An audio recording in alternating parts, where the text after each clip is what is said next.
বাড়িতে সবজি খাওয়া নিয়ে ছোট বড় সবাই ঝামেলা করে।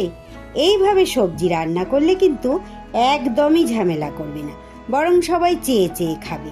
নমস্কার বন্ধুরা, রূপা সিম্পল অ্যান্ড ডেইলি লাইফে আপনাদের সবাইকে অনেক অনেক স্বাগত। তাই দেরি না করে এইভাবে সবজি রেসিপি তৈরি করে ফেলুন। ভীষণ লোভনীয় স্বাদ। গরম ভাতে বা রুটি পরোটা যাই দিয়েই পরিবেশন করুন, কোনো চিন্তা নেই, সবাই খুশি মনে খাবেই। তাহলে চলুন শুরু করা যাক আমার আজকের রেসিপি, চিংড়ি মাছের সাথে পাঁচমিশালি সবজি। কিভাবে তৈরি করেছি সেটাই আজ আপনাদের সঙ্গে শেয়ার করতে চলেছি। দেখুন বন্ধুরা, সবজি রেসিপির জন্য এখানে কিন্তু আমি বেশ অনেক কিছু সবজি অল্প অল্প করে নিয়ে নিয়েছি। এখানে নিয়েছি একটু গাজর, বিট, মিষ্টি কুমড়ো, আছে আমার পেঁপে, রাঙা আলু, অল্প একটু বাঁধাকপি, আলু, বেগুন। সব রকমের সবজিকে আমি একটু লম্বা লম্বা করে কেটে ধুয়ে পরিষ্কার করে নিয়েছি। আর এখানে আমি 200 গ্রাম চিংড়ি মাছকে, একটু ছোট সাইজেরই ছিল, খোসা টোসা ফেলে পরিষ্কার করে ধুয়ে নিয়েছি। একটা টমেটো কুচিয়ে নিয়েছি আর একটা বেশ বড় সাইজের পেঁয়াজ কুচিয়ে নিয়েছি। সবার প্রথমে আমি যেটা করব, চিংড়ি মাছটা একটু নুন হলুদ মাখিয়ে নেব। এইবার আমি গ্যাসে কড়াই বসিয়ে দিয়েছি। কড়াইতে দিয়ে দিয়েছি পরিমাণ মতো রাইস ব্র্যান অয়েল। আপনারা চাইলে এখানে সর্ষের তেল ব্যবহার করতেই পারেন। তেল গরম হলে সবার প্রথমে আমি আলু আর রাঙা আলুর টুকরোগুলো দিয়ে দিলাম। কয়েক সেকেন্ড নেড়ে নেওয়ার পরে এবার আমি দিয়ে দেব বিট আর গাজর। এগুলোকেও আমি কয়েক সেকেন্ড নাড়াচাড়া করে নেব, কারণ সব সবজিরই তো একটা আলাদা নিজস্ব গন্ধ থাকে। যখন বাড়িতে দেখবেন অনেক কিছু সবজি অল্প অল্প একটু একটু করে আমাদের জমে যায়, বেশ কয়েকদিন খাওয়া না হয়, ফ্রিজে যখন থেকে যায় বেশ কয়েকটা সবজি, তখন কিন্তু এইভাবে এই রেসিপিটা তৈরি করে নিতে পারেন। আর বাড়িতে ছোটরা শুধু নয়, বড়রাও কিন্তু অনেকেই এই ধরনের সবজি খেতে চায় না। এইভাবে তৈরি করলে কিন্তু সবাই চেটে পুটে খেয়ে নেবে। এগুলো কিছুটা সময় নেড়ে নেবার পর এইবার দিয়ে দিচ্ছি আমি কুমড়ো আর পেঁপে। এগুলোও আবারও নেড়ে নেব কয়েক সেকেন্ড। পরপর দিচ্ছি আর কি, সব একসাথেও আপনারা দিয়ে দিতে পারেন, কোনো অসুবিধা নেই।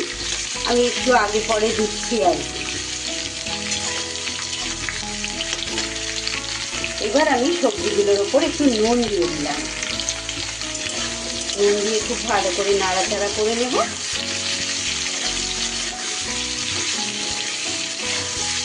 বিট আছে বলে সবজির কালার তো পুরো লাল বিটের কালারই রং আসবে, সব সবজিতেই বিটের কালার ধরে নেবে। এবার সব কিছু দিয়ে দিচ্ছি আমি কেটে রাখা বেগুনগুলো অনেকটা সময় আগে কাটা হয়েছিল বলে একটু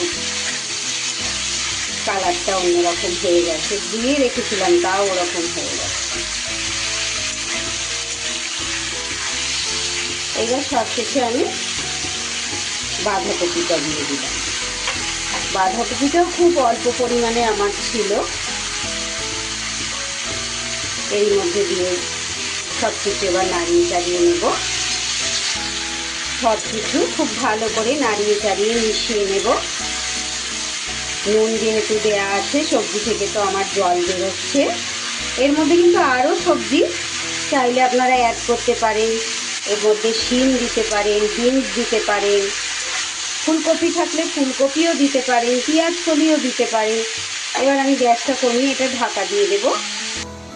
ঢাকাটা খুলে এরই মধ্যে আমি অ্যাড করে দিচ্ছি কয়েকটা মটরশুঁটি। আবারও চাপা দিয়ে দেব সবজিটা সিদ্ধ হওয়ার জন্য। 7 থেকে 8 মিনিট কিন্তু আমি সবজিগুলোকে এইভাবে ঢাকা চাপা দিয়ে ভাজা ভাজা করে নিলাম। একটুও কিন্তু জল ব্যবহার করিনি, সবজির জল দিয়েই কিন্তু সবজিগুলো আমার ভাজা ভাজাও হয়ে গেল আর একদম দেখুন সিদ্ধও হয়ে গেছে। এবার আমি এটা ঢেলে নেব। সবজিটা আমি ঢেলে নিয়েছি।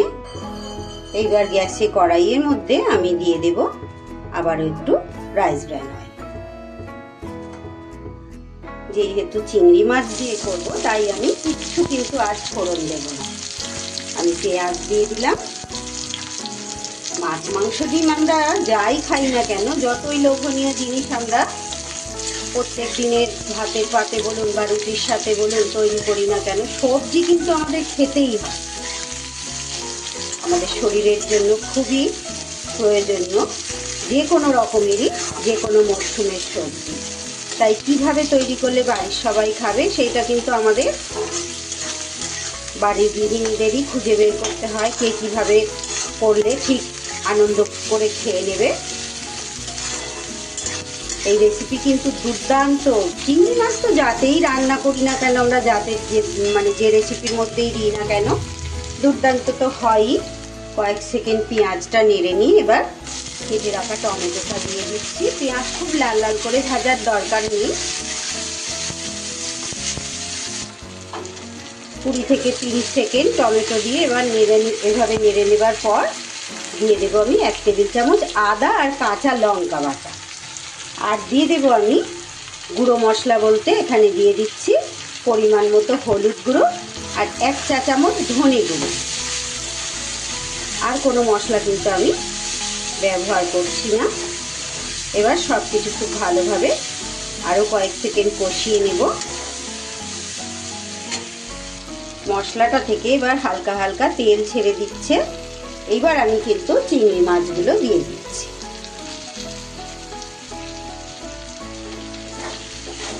চিংড়ি মাছগুলো কিন্তু আমি আলাদা করে আজ ভাজলাম না, মশলার সাথেই কিন্তু চিংড়ি মাছগুলো আমার ভাজাও হচ্ছে আর সেই সাথে কষাও হচ্ছে। 5 থেকে 6 মিনিট ধরে কিন্তু আমি মশলার সাথে চিংড়ি মাছগুলো খুব ভালো করে কষিয়ে নিয়েছি। মশলা থেকে কিন্তু আমার তেল ছেড়ে দিয়েছে। এইবার আমার আগের থেকে ভেজে রাখা সবজিগুলো দিয়ে খুব ভালো করে চিংড়ির সাথে আর মশলার সাথে মিশিয়ে নেব।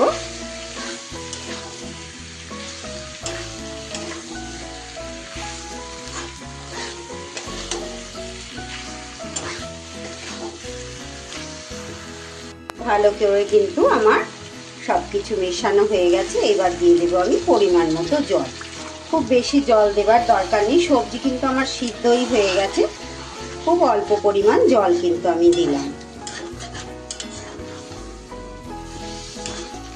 দিয়ে আবারও ঢাকা চাপা দিয়ে আরো কিছু সময় আমি সিদ্ধ করে নেব।